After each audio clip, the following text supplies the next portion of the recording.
welcome. Are you ready to awaken to true well-being, to unlock a deeper understanding of yourself? Hi, I am Elizabeth Tripp, your host of Nourish the Soul, and welcome to today's amazing episode. We're going to be exploring how to rewire your mind for success. Imagine no more anxiety, no more procrastination, and no more burnout. Hello, high achievers. We have a solution. And our leading Or lady procrastination. tonight is the amazing Soul Saint Germain. And before I welcome you formally, Soul, I want to tell everyone just a little bit about you because she's not your average coach. She didn't leave corporate to this path of, bold leadership. She actually awoken when she was 14 years old to this path of transformation that changed her whole life. And she's a clinical hypnotherapist, a mentor, and a multi-passionate creative who intimately understands the challenges that leading a bold life can bring. So she collaborates with a range of clientele. She works with lawyers and entrepreneurs, even artists and athletes. And really, she helps them understand that our subconscious mind is really the solution. It's where we can create permanent shifts so that these kinds of people can actually lead and achieve their goals without the anxiety, without the procrastination or the burnout. So, welcome, Soul. Thanks for being here. Thanks for having me, Elizabeth. I'm so excited. Anytime I get to have a conversation with you is always full of insights and wisdom, and I'm really excited to be here. I know. You're my soul sister, and it's just so Oh, beautiful. And I love connecting with you. You are so powerful and hold such a power in you to transform people and to spread light. And I've just had so many privileged moments to spend personal time with you. So thank you. And I'm really happy you're here. And really, what I want to kind of dive in because our time goes by so quickly, and I know people want to know this, is what transformed at the age of 14 that led you here? Like, come on and tell us. yeah, it was quite an unusual experience, I would say, for most kids my age. At the time, I was quite depressed and anxious. Mm, And so I guess I would have just started high school. And at that point, I had already been in like five different schools, I think. I can't even remember. I was moving so much all the time. yeah. And, life was quite unstable. And I remember just feeling really lost and dark and heavy. And, everybody around me seemed to be able to just like be lighthearted and have so much fun. And one day I was skipping class and I saw these kids in sort of like off to the side in the forest and they were all giggling and laughing. And you know what? I went over to them and I was like, what's going on over here? And they're like, and they show me like, oh, look, we have these mushrooms. And I didn't really know what it was at the time. Yeah. And it kind of just looked like sticks and dirt. And they're like, eat it, eat it. And I was like, okay. So I took this like stick looking mushy brown thing and I started eating mushrooms and I didn't know what was about to happen. Yeah. So, I'm eating them, and everybody's giggling and laughing. And some time goes by, and all of the sudden, I just start to feel some energy washing through my body and these waves of laughter moving through me.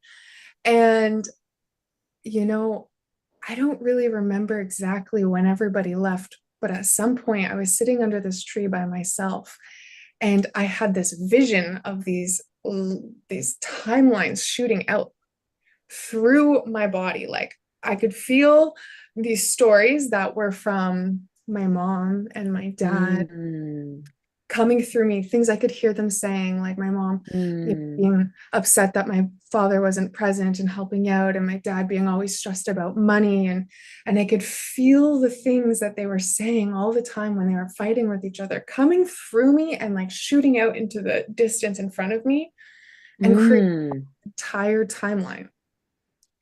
And I Wow. could see how these stories that were coming through me were creating this path for me. And the stories that they told didn't start with them. It actually started Mm. way before them with their parents and their parents' parents. And it was a long lineage of struggling and suffering and arguing and fighting and just not being at peace. And I could see that if those stories didn't change, that this path ahead of me, that was going to be my life too. And in fact, it kind of was in that moment. Mm. And this was the moment when I realized that something not only needed to change, but could change.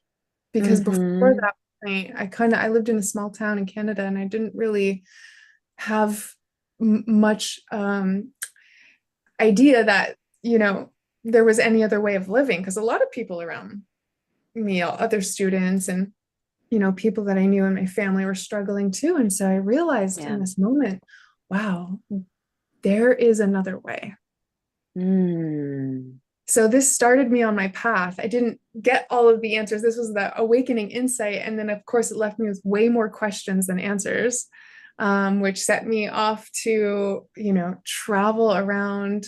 I lived in a Shivananda yoga ashram when I was 17, and I learned Wow. yoga and meditation and, traveling to Peru and learning from shamans and some alternative ways that I studied and try to answer these questions. And then also, later on more like clinical modalities with hypnotherapy to really understand how to actually change the story, because knowing it was possible at 14 was just the beginning, but then learning Mm. to actually do it became a lifelong journey. Wow, what an incredible story. And truly like a testament of how divine, right? Things can just happen and show up for us to really open up a path that's completely new than what we had been used to and show us so clearly what's, really happening. And for such a young mind to see that and then all the curiosity you had thereafter, that's pretty incredible to really deep dive and understand the story, right? We tell, because I know you very much share that the story you tell becomes the life that you lead, right? It's all about your narrative. Absolutely. And yeah, well, I want you to tell us because I know that as a high achiever, somebody who really has set big goals to accomplish in life and holds a big vision of what they'd like to create, I'd like to know, and I know many people who feel that way, is like, how does our subconscious mind play a role in shaping our success? Now, with all of the modalities you've studied and everything that you've collected, what have you come to understand about our subconscious mind? Yeah. Well, I think probably everybody's heard of mind, body, and soul, generally like this idea, if anybody has an introduction to spirituality, thinks mind, body, and soul. And, maybe they think, okay, I'll work on the body. Okay, now I'm going to work on my mind. And this is a spiritual thing. And maybe they isolate these practices like going to work out at the gym is like a body thing. And then, maybe sitting in Mm, meditation is for your soul, and isolating these experiences. And what I've really come to understand is that mind, body, and soul are all one. mm, And the relationship that ties them all together is the subconscious mind. And mm, so our subconscious mind is the body. mm, And our subconscious mind is the densest part of our soul, meaning our body is the densest part, the densest expression of our soul. Like, some people say we're like in this sort of this meat suit driving around, yes, right? Like yeah, a lot of yeah, people, yeah.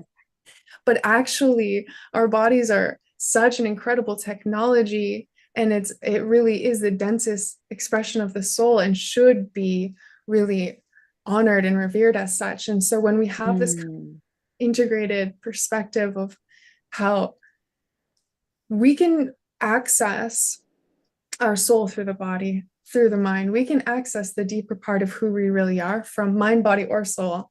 And they all move mm, together. And so the way that I love to help people come into deeper connection with themselves, which I think is the key, whether you're struggling with burnout and anxiety or stress, there's something that is not aligned. There's some mm, way that we're not really expressing our true nature or expressing mm, from our power and the truth of who we are. There's like some kind of facade or some kind of way that we're trying to achieve success based on someone else's terms. And so the way to come back to our center is what is going to create that personal alignment so that we can move forward in life, so that we can achieve big goals and dreams and visions that we have for our lives or for the world.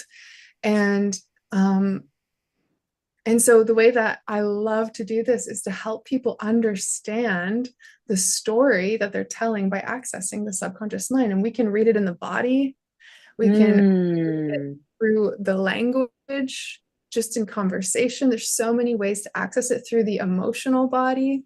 But ultimately, there's a story and it lives in the body. And when we find out what is misaligned or what is not quite the truest expression that is most mm. who we really are, that is how we can move forward with greater success. When we find out what is in the way, what is blocking us. Really powerful. And wow, I love what you just shared. I mean, the fact that, our bodies are the densest part of our expression of our soul, and our subconscious is too. And thinking about it that way means just like we're pure divinity, we're just holy. And understanding it from that perspective, and we recognize then whatever we're telling ourselves is really just separating us from that realization. And that's what we ultimately need to get aware of and reframe so that we tell more of a truthful narrative. Is that correct? Yeah, definitely. And I think sometimes people think there's going to be a singular piece of truth that is going to apply to every single person, but the reality is we're all so unique. And so it's really about finding what is our nature. Mm, Just being a fish instead of trying to be a tree, or like becoming the version of ourselves that is part of our design. I know that you go into this a lot, and I think that that is just so powerful.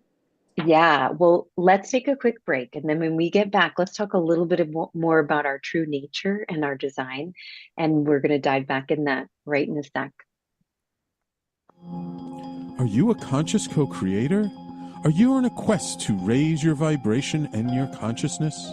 I'm Sam Leibowitz, your conscious consultant, and on my show, The Conscious Consultant Hour Awakening Humanity, we will touch upon all these topics and more.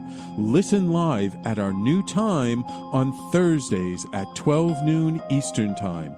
That's The Conscious Consultant Hour Awakening Humanity, Thursdays 12 noon on talkradio.nyc.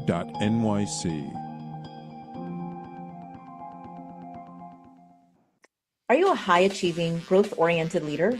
Are you interested in developing your authentic leadership while creating a healthy, inclusive workplace? Hi, I'm Dr. Mira Brancu, host of The Hard Skills on talkradio.nyc at 5 p.m. Eastern on Tuesdays, where we discuss how leaders develop the hard skills needed to make a greater impact. We interview experts, have live coaching, and tackle these challenges. Listen to The Hard Skills on Tuesday at 5 p.m. Eastern on talkradio.nyc. If you don't have your health, what do you really have? It's time to feel good in your body and shift from struggle to ease. Hi, I'm Elizabeth Tripp, your host of Nourish the Soul, where we explore the sacred wisdom of your body while you sit back, relax, and go on a journey of self-discovery. Join me every Tuesday at 6 p.m. Eastern Standard Time to awaken your heart, transform your well-being, and unlock a deeper understanding of yourself. You're listening to Talk Radio NYC. Uplift, educate, empower.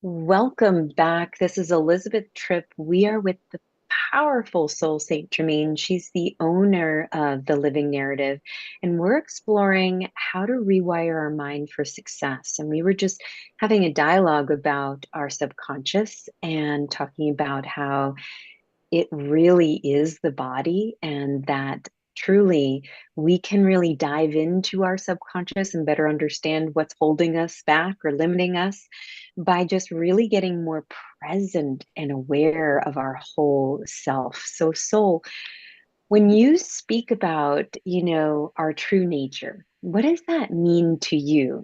Because people use that word a lot. And I'm curious, as you speak about it, what does that mean when you speak about it and when we express it? Mhm. Yeah. I think it's a process of discovery, first of all, a Yeah. process of uncovering and discovering and Mm, remembering. mm, And I think I'm always answering that question. I don't know if I'll mm, ever arrive at a definitive final answer. mm-hmm, So we can point at it. And I think for a lot of people on a personal development journey, on a healing journey, it starts by unbecoming all of the mm, stories and the expectations and the things that we have shaped ourselves to be in order to fit in, to belong, people pleasing, the facades, and all of these absolutely intelligent ways that our mind has created these parts to keep us safe and protect us when we're younger. So it's mm, unbecoming a lot of these things first and mm-hmm, foremost. And then I feel this just natural radiance where there's this flow state, where mm, there's this expression that is uninhibited, that is from the heart, that is, mm, and it's a feeling. And mm-hmm. there's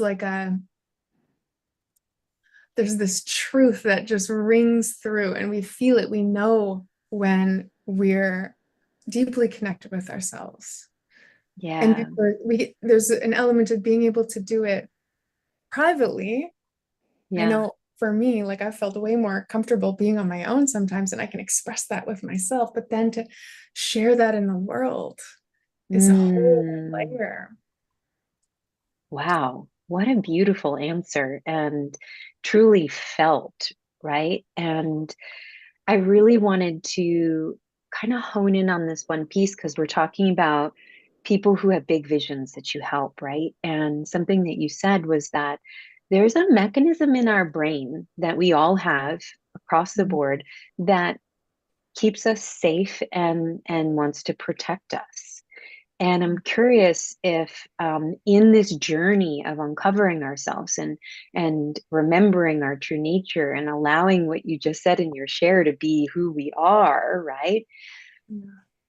Do we have to understand that mechanism, and or is it influencing the narrative in some way that is then limiting us to be able to feel like we can do certain things or achieve certain things or reach certain goals?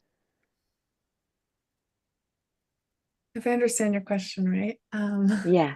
what what I feel is like, it's funny because I really can't stand when it's like reach your potential. This Yeah. phrase, it's like one of those things that kind of like, I don't know, bugs me. Yeah. But the reality is we are evolving constantly. And so whatever we can see for our big vision, as we move towards it, our vision actually expands. Mm-hmm. And so we're never really reaching our potential because we're always evolving and always growing. And I Yeah. think that's a really beautiful thing. However, because of that, Yeah, just that mechanism that we're wired to stay, want to keep, be safe and protected. Like, how does that influence that? Yeah. yeah, well, it's a great thing to know, but then we also need to know that like more is Mm-hmm. not um it's not necessarily like there's a part of us that's natural part of us that we will just always want to expand and experience more. How am I growing in the world, whether it's relationships or success or business or health or whatever it is.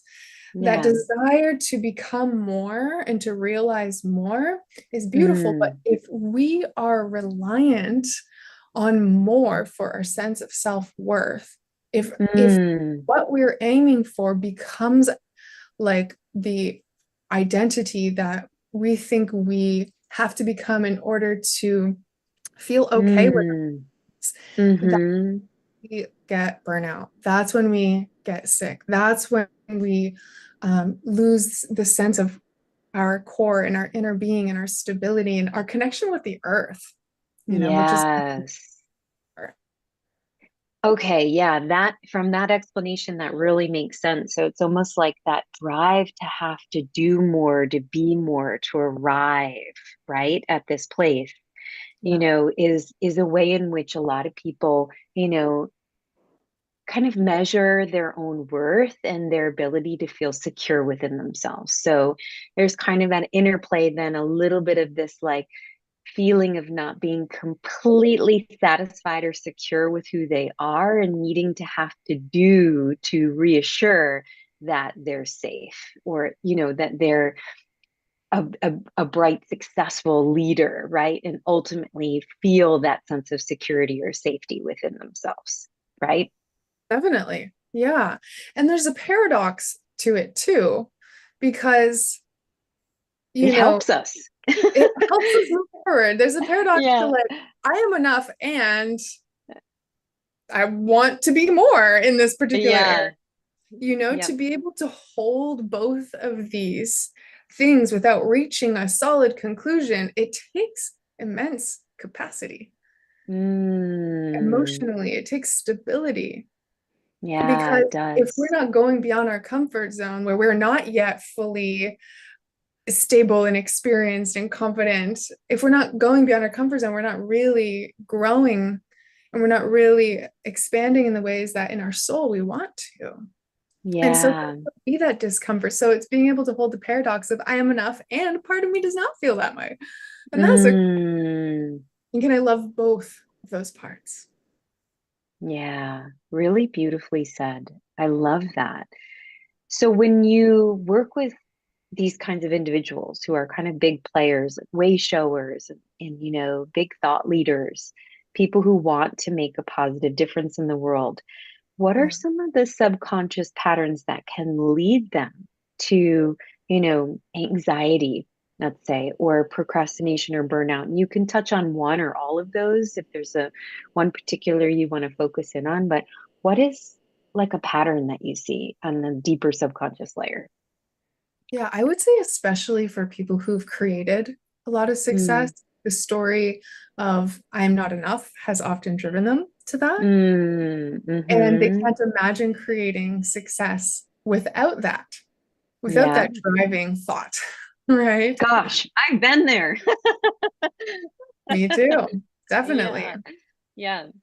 Yeah. Another one is this sorry, sounds like a fire alarm. Can you hear that? No. Okay. Oh, it stopped. Okay. Wow, it was really loud. I got distracted. Um, the other thing is, it's also really common to tie suffering with building something worthwhile. I seen this Mm, recently with someone who she has a manufacturing company And for the last 8 years, she was struggling to really get ahead. And she wanted to sell the business, but she couldn't even get it to a valuation that made sense to sell. And so she was really struggling. And we got down to the bottom of it all.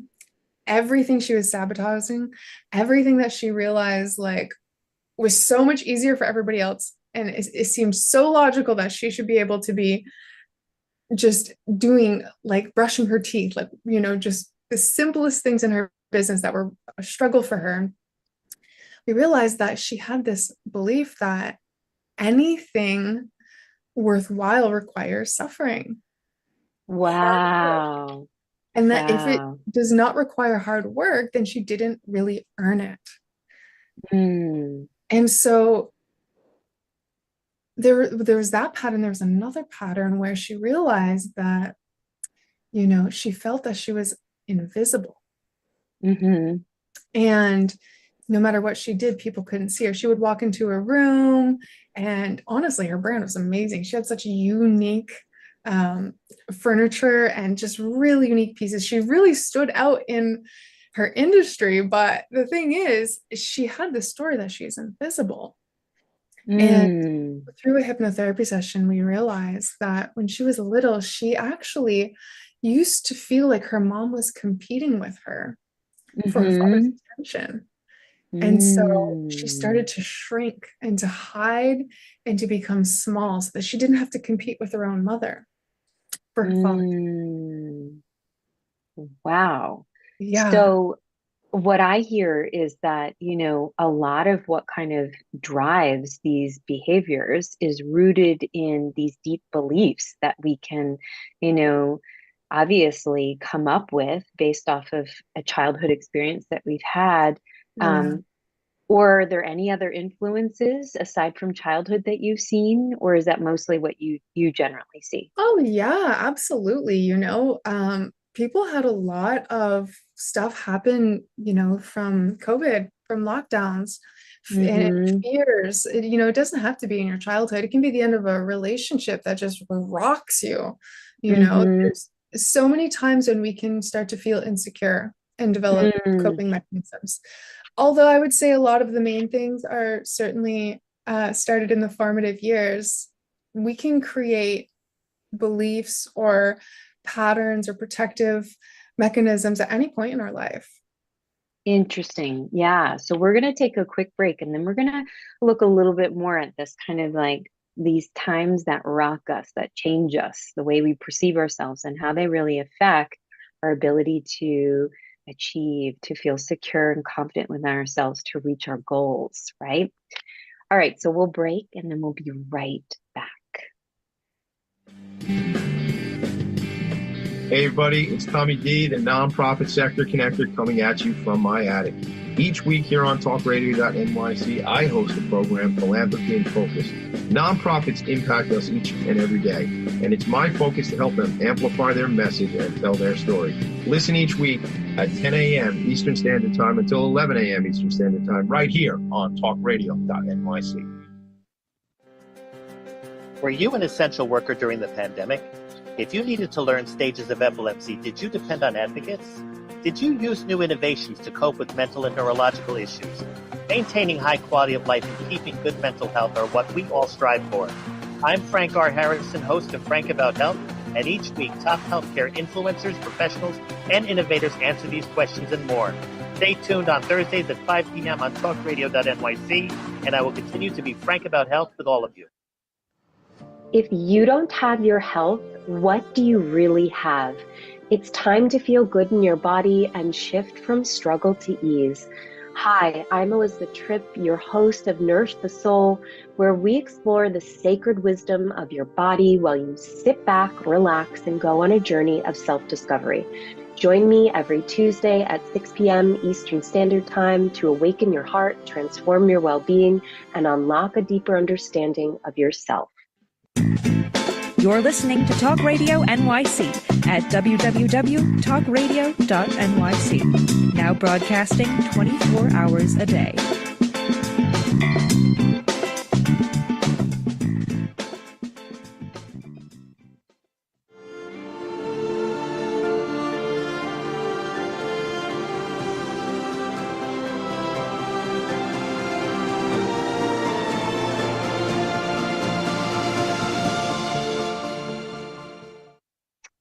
Welcome back. This is Elizabeth Tripp, your host of Nourish the Soul. And tonight we have the powerful Soul Saint Germain. She's the owner of the Living Narrative, and she is a clinical hypnotherapist, a mentor, and a multi-passionate creative. And we were just talking about, the subconscious and beliefs and things that can rock us in our present lives in the past couple of years, even to back in childhood, that can really influence us and really change the way we think and behave. And it sounds like that's what you see with a lot of your big vision type clients. They've reached a like glass ceiling per se, right?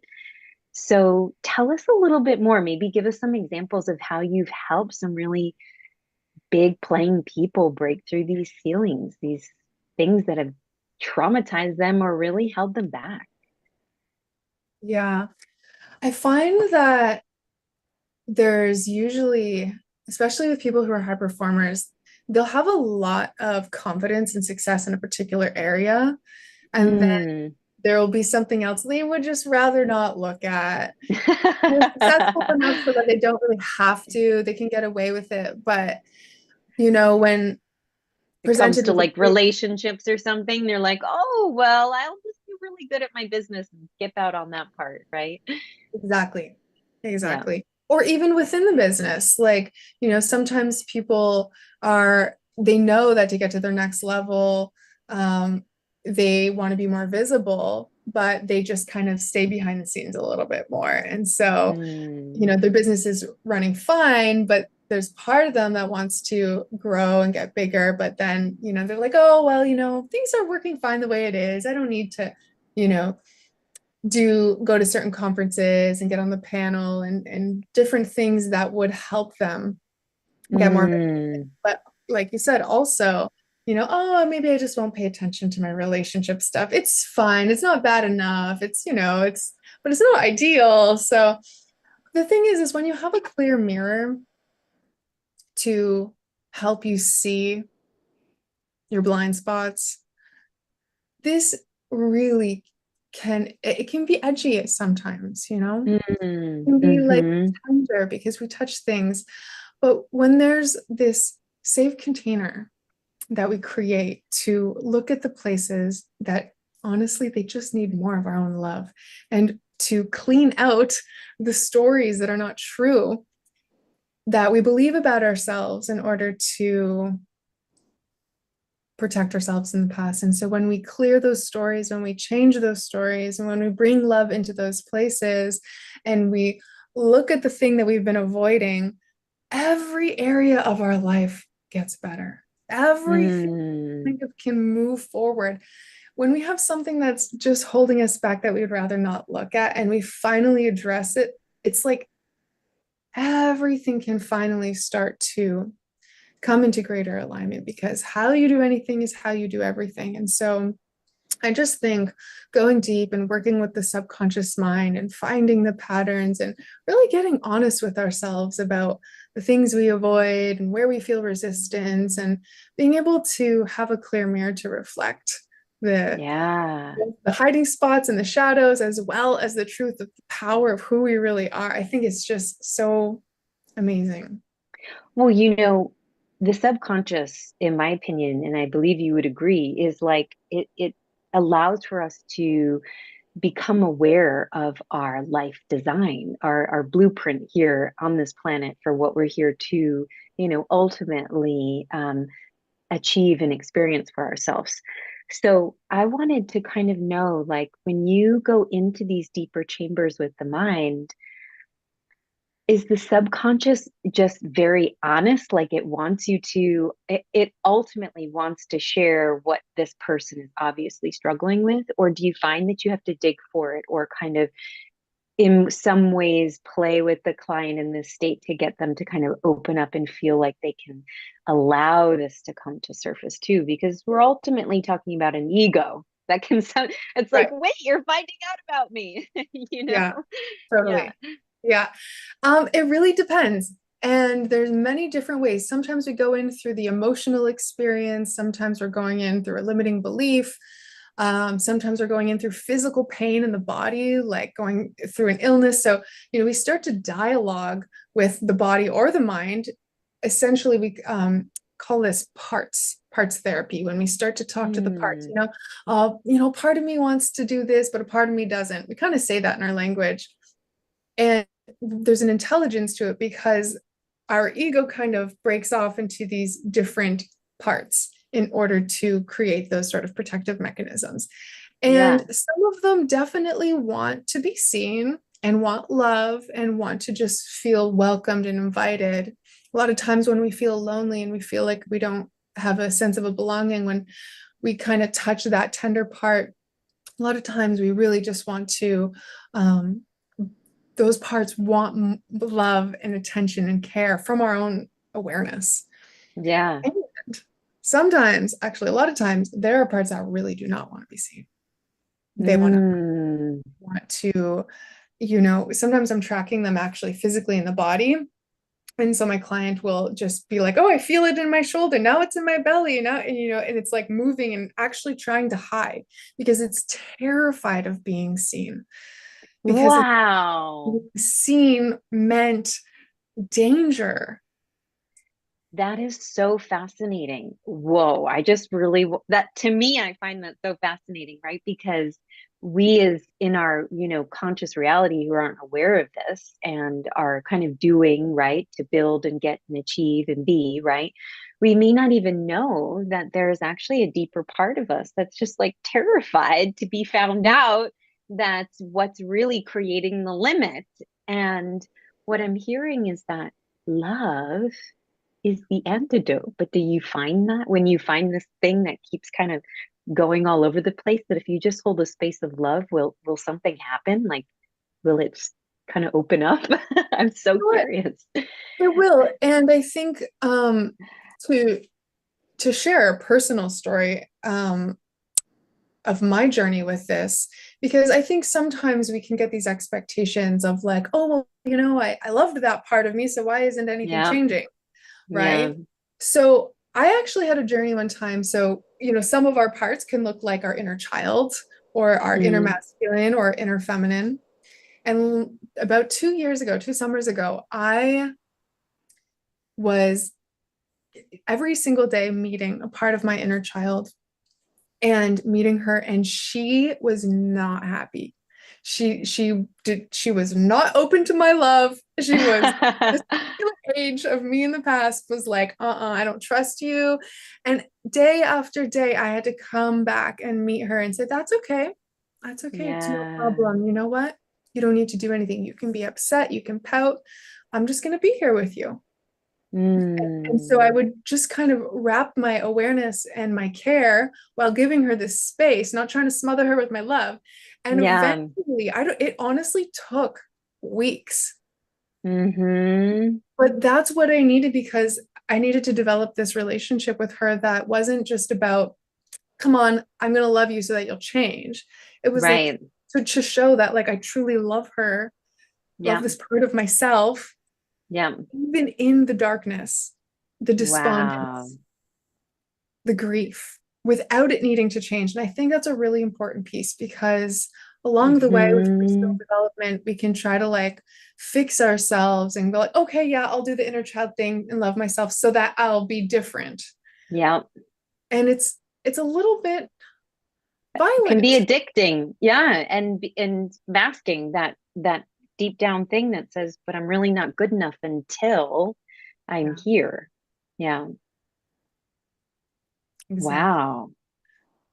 Yeah. So that's pretty unique. I think that's really interesting because first it shows, you really were able to kind of be that love for yourself and recognize that our minds are just designed in such a way where safety and protection at its most primal level is obviously still activated and real and interplaying with a lot of the different parts and elements of our life, whether we live securely in a home that's quiet and safe, or it's loud and disruptive, which obviously would amplify it. It's still there because that safe home that's quiet. You could go out and have an experience, and our sense of security and safety could be jarred just because somebody's yelling in the grocery store. Um, but what I'm just hearing is that if you start to give yourself this love, you start to actually create a sense of being more centered and grounded in yourself. And you actually open up to different parts of yourself that allows for you to see the different aspects of you that are kind of playing. And when we need a mentor like you to help us see these blind spots, we can go in and do it for the pure fact that we just want to create more security and a sense of and like grounded lovingness within ourselves. Is that right? Yeah, I think it all comes down to relationships. We're creating a relationship with, if it's a feeling of like, I'm not good enough, creating a relationship with that part, creating a relationship with the things that we discover, especially those tender parts, because it creates trust. Tell us more. How would you create a relationship with the belief I'm not good enough? And we'll start on it and then we might take a break, but how does that work? Yeah, I think, especially with hypnotherapy, I mean, on my own, I can do this with journaling, and sometimes I have my clients doing that. But what we do in the sessions with hypnotherapy is have a dialogue, have an actual conversation with a part, and it actually creates, when people are speaking as these different parts for themselves, they embody the part that's not enough, and then they embody the part that is enough, and then they embody the witness. Even their voice changes a little bit. Like there's a real emotional connection, and the dialogue allows for the relationship, the intimacy, the understanding why they're here, rather than like, oh, I'm not enough. That's not a good thing. That's a bad belief. I got to get rid of that. Like that is of a relationship. True integration, holding, coming back where we can fully trust ourselves is about bringing these parts into safety within ourselves, within our beings, and within our own awareness. Wow. So that's like the solution for the anxiety, the procrastination, and the burnout is bringing these parts within and being able to create a sense of safety with them. There's nothing terrible or bad going on, right? You're just getting to know yourself. From the words of the wise lady soul. Wow. I just paraphrased. So let's take a quick break. And when we get back, we'll keep diving into this really, really beautiful conversation. Thank you, Soul. Are you a high-achieving, growth-oriented leader? Are you interested in developing your authentic leadership while creating a healthy, inclusive workplace? Hi, I'm Dr. Mira Broncu, host of The Hard Skills on talkradio.nyc at 5 p.m. Eastern on Tuesdays, where we discuss how leaders develop the hard skills needed to make a greater impact. We interview experts, have live coaching, and tackle these challenges.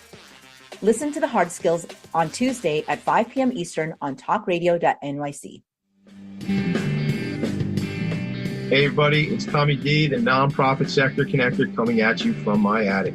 Each week here on talkradio.nyc, I host a program, Philanthropy in Focus. Nonprofits impact us each and every day, and it's my focus to help them amplify their message and tell their story. Listen each week at 10 a.m. Eastern Standard Time until 11 a.m. Eastern Standard Time, right here on talkradio.nyc. Are you a conscious co-creator? Are you on a quest to raise your vibration and your consciousness? I'm Sam Leibowitz, your conscious consultant, and on my show, The Conscious Consultant Hour, Awakening Humanity, we will touch upon all these topics and more. Listen live at our new time on Thursdays at 12 noon Eastern Time. That's The Conscious Consultant Hour, Awakening Humanity, Thursdays 12 noon on talkradio.nyc. You're listening to Talk Radio NYC at www.talkradio.nyc. Now broadcasting 24 hours a day.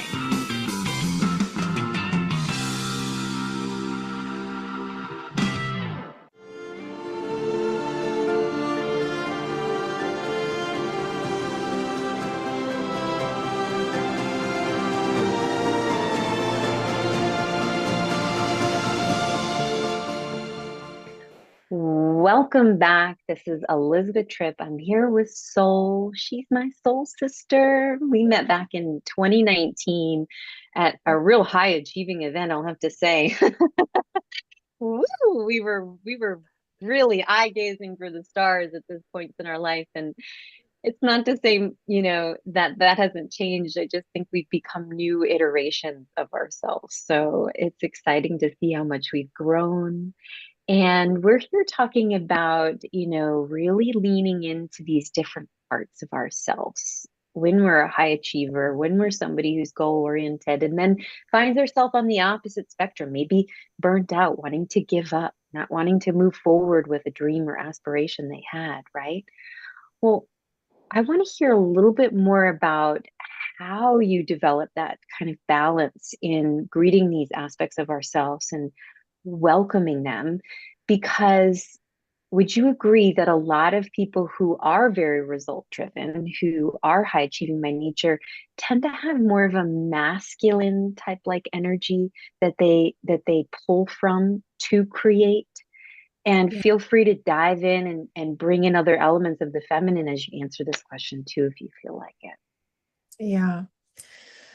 Yeah, I think this is a really important piece. Like I was saying how there's we can have the inner child and the inner feminine and inner masculine also as some of the parts.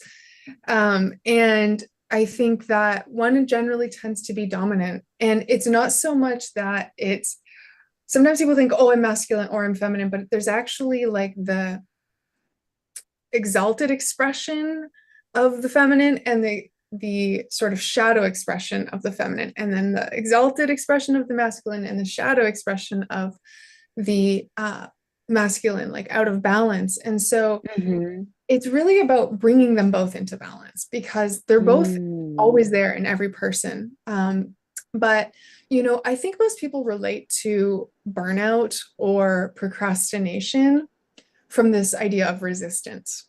Mm-hmm. So the sort of immediate experience of it is this resistance. And so oftentimes, if we follow that resistance, create a relationship with it, and we follow it in, we're going to find some kind of unhelpful story or some kind of like inner child part that is pumping the brakes, that does not want to move forward for some particular reason. And Mm-hmm. when we get to know like what are those particular reasons, it often comes down to these unmet needs. And the unmet needs are Mm-hmm. oftentimes going to be rest and play, Mm. station, nourishment. If these things are not actually in balance, then it's hard to keep going. It's hard to keep going forward. And Mm-hmm.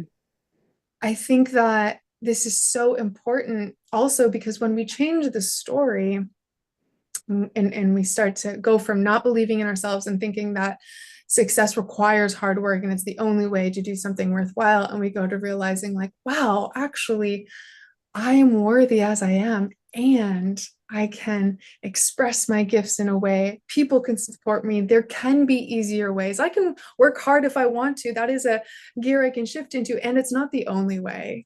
Mm. Once we start to change the story, the part that really matters is that we actually start to build the evidence.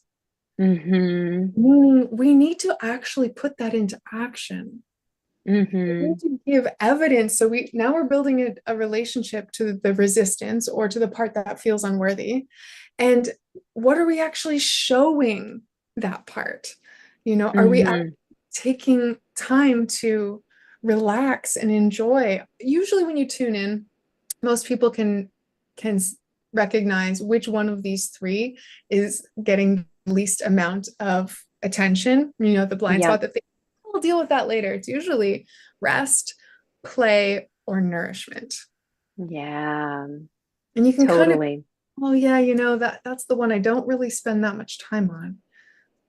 And would you consider that more of like a feminine energy that allows for that balance of more of that kind of masculine energy that these achievers can pull from to kind of keep structure, to kind of have measures for themselves from time to time so that what they create is contained and materialized in some ways, right?